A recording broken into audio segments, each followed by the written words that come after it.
Hello and welcome to Young Minds Career Institute. Hope all you guys are doing well. So आज के lecture में हम बात करने वाले हैं कि पॉइजनस और नॉन पॉइजनस स्नेक्स को कैसे आइडेंटिफाई करें। हम किस तरीके से स्नेक्स को देखकर बता सकते हैं कि ये पॉइजनस स्नेक है और दूसरा नॉन पॉइजनस स्नेक है। तो चलिए फिर स्टार्ट करते हैं हम आज का लेक्चर। लेकिन उससे पहले अगर आप चैनल पे नए हैं और अब तक चैनल को सब्सक्राइब नहीं किया है तो आई अर्ज की चैनल को सब्सक्राइब कर लीजिए, अपने दोस्तों के साथ शेयर कर लीजिए। तो चलिए फिर डायरेक्टली बात कर लेते हैं अपने मेन टॉपिक के ऊपर और समझते हैं कि पॉइजनस और नॉन पॉइजनस स्नेक्स में क्या फर्क होता है। ठीक है, लेकिन उससे पहले कुछ छोटी छोटी चीजें। इंडिया में अगर हम बात करें तो स्नेक्स की लगभग 330 स्पीसीज पाई जाती हैं, या बोल सके कि इंडिया के अंदर लगभग स्नेक्स की टोटल क्या है, 330 स्पीसीज है। ठीक है, जिसमें से मात्र 69 स्पीसीज ही ऐसी हैं जो कि पॉइजनस है। यानी अगर हम बात करें जितना भी इंडियन स्पीसीज है स्नेक्स की, मैक्सिमम स्पीसीज कैसी है, नॉन पॉइजनस है। ठीक है, लेकिन सिर्फ और सिर्फ अगर हम बात करें तो 69 स्पीसीज इंडियन स्नेक्स की ऐसी है जो पॉइजनस है, जिसमें से भी अगर हम बात करें तो 29 स्पीसीज आपका सी स्नेक्स की आ जाती हैं और जो 40 स्पीसीज है वो किसकी आ जाती है, लैंड स्नेक्स की आ जाती है। यानी टोटल 330 में से टोटल 69 पॉइजनस है, उसमें से भी 29 कैसा होगा, सी स्नेक्स होंगे, और जो 40 होंगे वो कैसा होंगे, लैंड स्नेक्स होंगे। ठीक है, सो ये चीज आपको याद रखना है। तो मैक्सिमम जितने स्पीसीज हैं वो कैसी है, हार्मलेस है, नॉन पॉइजनस है। लेकिन कभी कभी आपने देखा होगा जिस स्नेक को देख लो, जिसको पकड़ लो, वही काट ले, वही पॉइजनस निकल जाता है। तो आज के लेक्चर में हम समझेंगे कि कैसे आइडेंटिफाई करें कि ये वाला जो स्नेक है इसको हम पॉइजनस बोल सकते हैं, लेकिन ये वाला स्नेक नॉन पॉइजनस है। और सबसे पहली इंपॉर्टेंट चीज कि मैं पहले डिस्क्लेमर आपको दे दूं, इस लेक्चर के अंदर जो भी हम आइडेंटिफिकेशन मेथड पढ़ेंगे उसको आपको डायरेक्टली जाके ट्राई नहीं करना है, बिकॉज इसको ट्राई करने में मे भी गलतियां हो सकती है और उस गलती का नतीजा बहुत ही ज्यादा हार्मफुल हो सकता है। तो अगर आपको आइडेंटिफिकेशन सीखना ही है तो किसी स्नेक कैचर्स के पास जाके आप सीख सकते हैं। अभी जस्ट हम क्या है, सुपरफिशियल बारे बात कर रहे हैं, लेकिन जब तक हम स्नेक्स को पकड़ के और उसको प्रॉपर आइडेंटिफाई नहीं करेंगे तब तक ये चीजें हो सकती हैं कि हम प्रॉपर काम ना कर पाए। ठीक है, इसलिए आपको खुद से जाके, अभी ऐसा नहीं कि हमने लेक्चर में ये चीजें पढ़ी हैं तो बस जाके डायरेक्टली अप्लाई कर दे। ठीक है, कोशिश करना है कि सांपों से दूर रखना है, because they are very poisonous. Generally क्या है, आप उन्हीं चीजों को पकड़ोगे जाके जो कि पॉइजनस होते हैं। ऑल्दो मैक्सिमम स्पीसीज कैसी है, नॉन पॉइजनस, लेकिन हम जिसको पकड़ ले क्या पता वही पॉइजनस निकल जाए। ठीक है, सो इसलिए अगर आपको आइडेंटिफिकेशन प्रोसेस में बता दूंगा, लेकिन अगर आपको सीखना है तो आपको क्या है, प्रैक्टिकली चीजें सीखनी पड़ेगी, और उसके लिए आपको किसी स्नैक कैचर या बोल सकते हैं जो सर्प मित्र होते हैं उनसे जाके ट्रेनिंग लेनी पड़ेगी। ठीक है, तो चलिए फिर बात कर लेते हैं मेन टॉपिक के ऊपर। ठीक है, सो अगर हम बात करें, मैंने पॉइजनस स्नेक्स के अंदर ऑलरेडी एक वीडियो बना रखा है जिसके अंदर बाइटिंग मैकेनिज्म के बारे में बता रखा है, पॉइजन अपरेटस और बाइटिंग मैकेनिज्म के बारे में बता रखा है। तो जो भी स्नेक पॉइजनस होते हैं तो उनके पास क्या होता है, एक पॉइजनस एपरेटस प्रेजेंट होता है, और उस पॉइजनस एपरेटस के अलावा उनके पास दो बड़े लंबे टीथ प्रेजेंट होते हैं जिनको फैंगस बोलते हैं या फैंग्स बोलते हैं। और ये जो टीथ है वो कहां प्रेजेंट होते हैं, उनके अपर जॉ में प्रेजेंट होता है। ठीक है, तो ये चीज आपको इसके बारे में याद रखना है।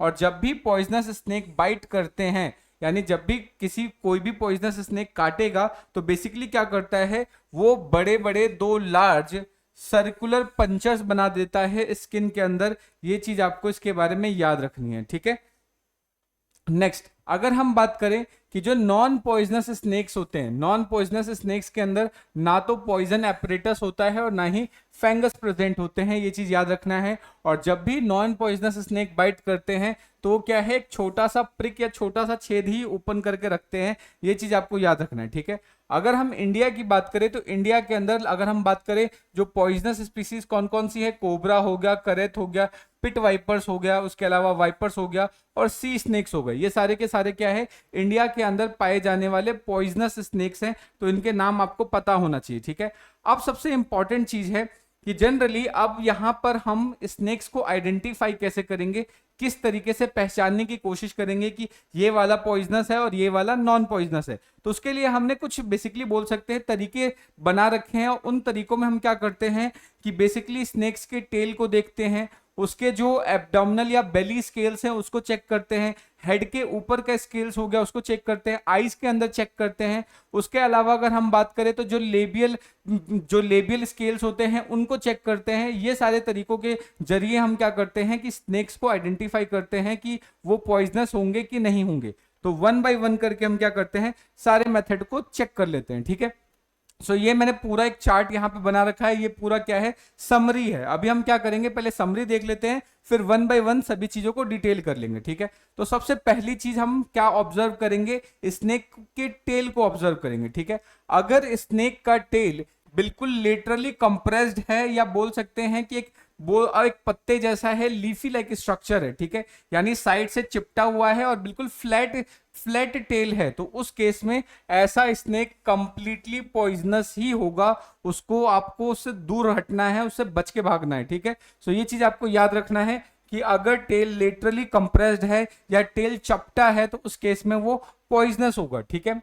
लेकिन दूसरा कंडीशन होता है कि जो टेल है वो बिल्कुल ब्लंट है। ब्लंट का मतलब कि जैसे सपोज करो इस तरीके से, ठीक है, टेल बिल्कुल ब्लंट है, यानी जैसा हेड है ऑलमोस्ट उसी के जैसा टेल ब्लंट है। अगर टेल ब्लंट शेप का होता है या राउंडेड शेप का होता है तो उस कंडीशन में वो जो स्नेक होगा वो स्नेक कैसा होता है, आपका नॉन पॉइजनस नेचर का होता है, ठीक है। तो ध्यान रखना है सबसे पहली चीज, अगर जो टेल है फ्लैट है, चपटी है, वो पॉइजनस होगा। लेकिन अगर टेल ब्लंट है, इस तरीके से गोलाकार टाइप का है, तो ऐसा स्नेक कैसा होता है, आपका नॉन पॉइजनस हो जाएगा। फॉर एग्जाम्पल सैंड बोआ हम बोल सकते हैं, जिसको आप दो मुही बोलते हैं, ठीक है। सो वो कैसा होता है, नॉन पॉइजनस। लेकिन अगर टेल आपका कुछ इस तरीके से है कि सिलेंड्रिकल है और पीछे की तरफ जाते जाते टेपरिंग देखने को मिल जाता है। टेपरिंग का मतलब आगे से मोटा है लेकिन जैसे जैसे पीछे की तरफ जाता है वो पतला होता चला जाता है, ठीक है। तो ऐसा जो स्नेक है वो पॉइजनस भी हो सकता है और नॉन पॉइजनस भी हो सकता है, ठीक है। यानी अगर इस टेल का, यानी इस तरीके का टेल वाला कोई स्नेक है तो उसके अंदर दोनों पॉसिबिलिटी है कि वो पॉइजनस भी हो सकता है और नॉन पॉइजनस भी हो सकता है। तो उस केस में हम फिर क्या चेक करेंगे, फिर चेक करेंगे उसके बेली के अंदर के स्केल्स। यानी बेली का मतलब क्या होता है, वेंट्रल स्केल। सपोज करो अभी स्नेक ऐसे नीचे की तरफ से चल रहा है तो ऊपर वाला पार्ट उसका डॉर्सल हो जाएगा और नीचे वाला उसका जो सरफेस है वो वेंट्रल सरफेस हो जाएगा। तो वेंट्रल स्केल या उसी को बेली स्केल। सपोज करो कि जो सांप है वो इस तरीके से खड़ा हुआ है तो उस केस में ये वाला जो पार्ट होगा उसका क्या हो जाएगा, बेली स्केल्स होगा, ठीक है। सो फिर हम क्या चेक करेंगे, बेली स्केल्स।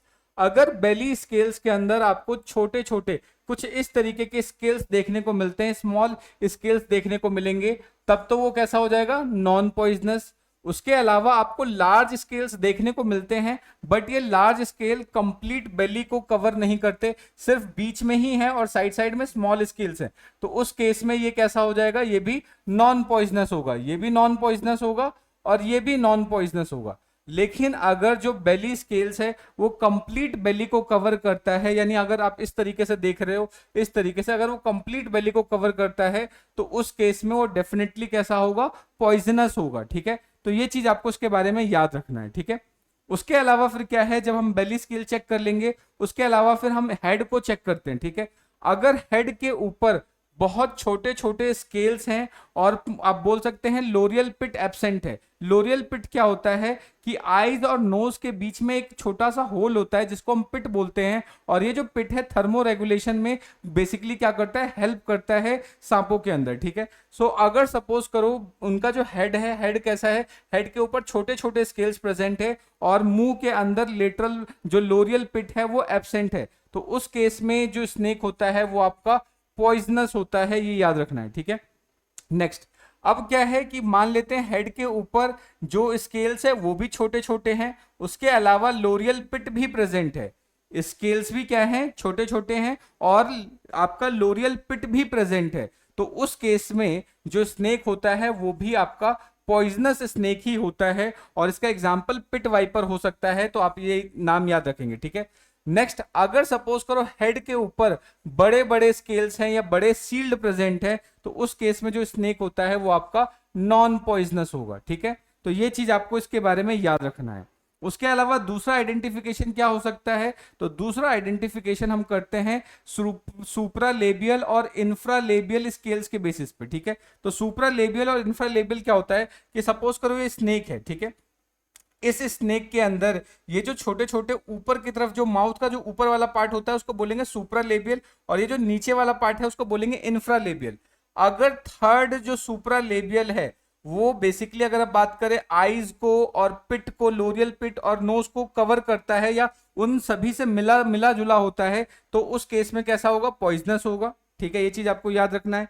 सेम एज इंफ्रालेबियल की अगर हम बात करें तो जो फोर्थ वाला इंफ्रालेबियल जो स्केल है वो बड़ा होगा, तो उस केस में भी वो कैसा होता है, पॉइजनस ही होता है। लेकिन अगर ऐसा कुछ नहीं है तो नॉन पॉइजनस हो जाएगा। ठीक है, तो अभी ये पूरा का पूरा समरी था। अब हम क्या कर रहे हैं, इन सभी को वन बाय वन करके अच्छे से थोड़ा सा बड़े इमेजेस की फॉर्म में समझने की कोशिश कर लेते हैं। ठीक है, तो सबसे पहले हम बात करते हैं बेली स्केल्स की। अगर हम बेली स्केल्स की बात करें तो बेली स्केल्स को हम कैसे आइडेंटिफाई करेंगे, टेल वाला आई थिंक मैंने अभी आपको बता ही दिया है। तो बेली स्केल मैंने आपको बताया कि अगर स्केल छोटे छोटे होते हैं, इस तरीके से राउंडेड छोटे छोटे होंगे, तो ये वाला जो स्नेक होगा वो आपका नॉन पॉइजनस होगा। सेम एज कि स्केल्स बीच में बेली स्केल बड़े हैं बट वो इतने बड़े नहीं है कि कंप्लीट बेली को कवर करें, यानी बीच में बड़े हैं और साइड में छोटे छोटे हैं, तो भी कैसा होगा, नॉन पॉइजनस होगा। लेकिन अगर बेली स्केल्स बहुत बड़े हैं और कंप्लीट बेली को कवर करते हैं, तब उस केस में स्नेक कैसा होता है, आपका पॉइजनस होता है। ठीक है, तो ये चीज आपको इसके बारे में याद रखना है। टेल की बात करें तो टेल यहां पर ध्यान से देखो, ये टेल इधर साइड में चपटा है, लेटरली कंप्रेस्ड है, तो अगर चपटी टेल है तो इस केस में कैसा होगा, पॉइजनस होगा। ठीक है, लेकिन अगर टेल यहां पर ब्लंट है, ठीक है, ब्लंट है, राउंडेड है, तो इस केस में कैसा होता है, नॉन पॉइजनस हो सकता है। ठीक है, लेकिन अगर टेल अंदर की तरफ जाके टेपरिंग हो रही है तो इस केस में ये नॉन पॉइजनस भी हो सकता है और पॉइजनस भी हो सकता है। ठीक है, ये चीज आपको याद रखना है। नेक्स्ट, अब यहां पर हम क्या करते हैं, हेड को ऑब्जर्व करते हैं। हेड के ऊपर अगर छोटे छोटे स्केल्स हैं, छोटे छोटे स्केल्स हैं तो पॉइजनस होगा। उसके अलावा अगर हम बात करें कि हेड के ऊपर छोटे छोटे स्केल्स है, उसके अलावा लोरियल पिट भी प्रेजेंट है, तो भी कैसा होगा, पॉइजनस होगा। लेकिन अगर हेड के ऊपर बड़े बड़े स्केल्स प्रेजेंट है तो उस केस में बेसिकली हम क्या बोल सकते हैं कि ये पॉइजनस भी हो सकता है और नॉन पॉइजनस भी हो सकता है। ये चीज आपको याद रखना है। तो उस केस में फिर आप कैसे आइडेंटिफाई करेंगे, तो फिर हम चेक करते हैं सुप्रालेबियल और इंफ्रालेबियल। तो ऊपर वाले पार्ट को बोलेंगे सुप्रालेबियल और नीचे वाले पार्ट को बोलते हैं इंफ्रालेबियल। तो ये चीज आपको याद रखना है। तो सुप्रालेबियल में क्या होता है, जो थर्ड सुप्रालेबियल है वो बड़ा होना चाहिए, और वो जो थर्ड सुप्रालेबियल है वो बेसिकली क्या है, नोज, उसके बाद आपका जो पिट है, लोरियल पिट और आईज को एक साथ मिला के कवर करता है, तो उस केस में क्या होगा, वो पॉइजनस होगा। सेम एज अगर इंफ्रालेबियल्स की बात करें तो इंफ्रालेबियल्स में जो फोर्थ इंफ्रालेबियल है वो अगर बड़ा है तो भी केस में कैसा होगा, वो पॉइजनस होगा। ये चीज आपको इसके बारे में याद रखनी है। ठीक है, अभी जो टेबल है, इस टेबल की मदद से ये पूरा का पूरा आपको आरएल कोटपाल में जो टेबल है वो दे रखा है, तो आप जाके एक बार इसको आरएल कोटपाल बुक से पढ़ सकते हैं। अगर आपने वो बुक अभी तक नहीं खरीदी है तो आई अर्ज की खरीद लीजिए दोस्तों, क्योंकि ऑनलाइन से आपको क्या है, एक बार क्रिस्टल क्लियरिटी हो जाता है, लेकिन जैसे ही एक बार आप बुक से रीडिंग कर लेते हैं या नोट से रीडिंग कर लेते हैं तो सारी चीजें आपके दिमाग में बेसिकली बैठ जाती है और अच्छे से चीजें याद हो जाती है। ठीक है, सो बुक रीडिंग या नोट्स की रीडिंग बहुत मस्ट है। तो अगर बुक है आपके पास तो वेल एंड गुड, और नहीं है तो आई अर्ज की इसको एक बार परचेज कर लीजिए। उसका लिंक मैं आपको यहाँ पे डिस्क्रिप्शन में या ऊपर की तरफ आपको दिखना स्टार्ट हो जाएगा प्रोडक्ट टैगिंग के अंदर, तो आप जाके एक बार उसको परचेज कर सकते हैं। ठीक है, उसके अलावा अगर हम बात करें यहां पर तो एक और चीज है जो आपको ध्यान रखनी है कि उस बेसिस पे भी हम क्या है, स्नेक को आइडेंटिफाई कर सकते हैं कि क्या वो पॉइजनस है या नहीं है। अब वो क्या चीज है, आईज को देख के। अगर सपोज करो ये आईज है, ठीक है, और आईज के अंदर यहां पर जो ओपनिंग है वो कैसी है, इस तरीके से हो, बिल्कुल इस तरीके से वर्टिकल टाइप में हो। ठीक है, या इसको बोल सकते हैं इलिप्टिकल आई, इसको क्या बोलते हैं, इलिप्टिकल आई। अगर आंखों के अंदर जो रेटिना है वो कुछ इस तरीके से है, बिल्कुल वर्टिकल है, तब तो वो कैसा हो जाएगा, पॉइजनस। लेकिन अगर आईज के अंदर कुछ इस तरीके का आप बोल सकते हैं ओपनिंग है, राउंडेड ओपनिंग है, इलिप्टिकल की जगह कैसा है, राउंडेड है, राउंडेड है, तो उस केस में क्या हो जाएगा, ये आपका नॉन पॉइजनस हो जाएगा। ये चीज आपको याद रखना है। नेक्स्ट इंपॉर्टेंट चीज, अगर स्नेक का हेड थोड़ा सा ट्रायंगुलर है, ऊपर से देखने में वो कैसा है, ट्रायंगुलर दिख रहा है आपको, हेड ट्रायंगुलर है, तो वो पॉइजनस होगा। ठीक है, ऐसे सांपों से बच के रहना है आपको। और वही अगर अब बात करें हेड थोड़ा सा कैसा है, राउंडेड शेप का है, इस तरीके का है, तब वो कैसा हो जाएगा, नॉन पॉइजनस हो जाएगा। ठीक है, तो ये सारी चीजें क्या थी, ये पूरा का पूरा आइडेंटिफिकेशन का मेथड है। तो इसी के साथ हमारा आज का जो लेक्चर है, जिसमें हमने आइडेंटिफिकेशन ऑफ पॉइजनस और नॉन पॉइजनस स्नेक को सीखा, वो यहीं पे समाप्त होता है। होप आपको सारे पॉइंट्स अच्छे से क्लियर हो गया। अगेन आई अर्ज कि आप जाके डायरेक्टली सांप के कांटेक्ट में नहीं आएंगे और जाके इन सारे कैरेक्टर्स को अपने आप ही प्रैक्टिकल नहीं करने लगेंगे। ठीक है, बिकॉज ये बहुत ज्यादा हार्मफुल हो सकता है। अगर आपको सीखना ही है तो किसी एक्सपर्ट के बेसिकली बोल सकते हैं गाइडेंस में आपको उसको सीखना चाहिए। ठीक है, तो मिलते हैं नेक्स्ट वीडियो में, तब तक के लिए जय हिंद दोस्तों, थैंक यू।